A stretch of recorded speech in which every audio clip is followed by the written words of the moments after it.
தாய் தமிழ் உறவுகளுக்கு வணக்கம். ஒட்டப்பிடாரத்தில் நாம் தமிழர் கட்சி பொதுக்கூட்டம். தேவேந்திர குலத்தை சார்ந்த ஒரு பிரபல அரசியல் தலைவர் கலந்து கொள்கிறார் என்ற தலைப்பில் இந்த காணொளியை காண்கிறோம். ஒட்டப்பிடாரத்தில் நாம் தமிழர் கட்சி பொதுக்கூட்டம் நாளை நடைபெறுகிறது. ஜூலை 26ஆம் தேதி நாம் தமிழர் கட்சி பொதுக்கூட்டம் நடைபெறுகிறது.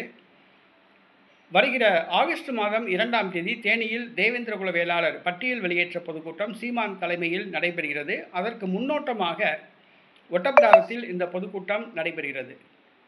நாம் தமிழர் கட்சி சார்பில் கடந்த முறை சட்டசபை தேர்தலில் போட்டியிட்ட வைகுண்டமாரி 20,000க்கும் அதிகமான வாக்குகளை பெற்று 3வது இடத்தை பிடித்தார்.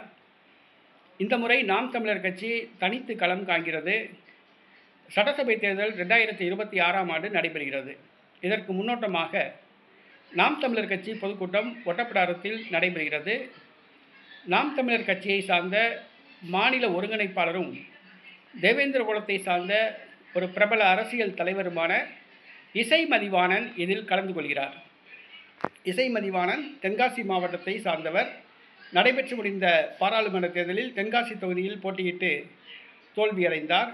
போன சட்டசபை தேர்தலில் வாசுதேவநல்லூரில் போட்டியிட்டு 3வது இடத்தை பெற்றார். இந்த முறை மீண்டும் வாசுதேவநல்லூரில் போட்டியிடுகிறார்.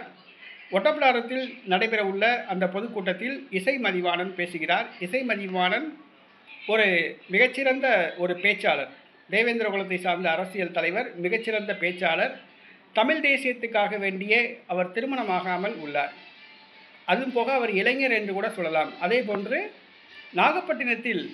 நாகப்பட்டினம் தனி தொகுதியில் பாராளுமன்ற தேர்தலில் போட்டியிட்ட கார்த்திகா அவரும் ஒட்டப்பிடாரத்தில் நடைபெற உள்ள அந்த பொதுக்கூட்டத்தில் பேசுகிறார். ஆகவே ஒட்டப்பிடாரத்தில் நடைபெற உள்ள நாம் தமிழர் கட்சி பொதுக்கூட்டத்தில் தேவேந்திர குலத்தை சார்ந்த அரசியல் தலைவர் இசை மதிவாணன் பேசுகிறார். தேவேந்திர குல சொந்தங்கள் அந்த பொதுக்கூட்டத்தில் கலந்து கொண்டு சிறப்பிக்க வேண்டும் என்று கேட்டுக்கொள்கின்றோம்.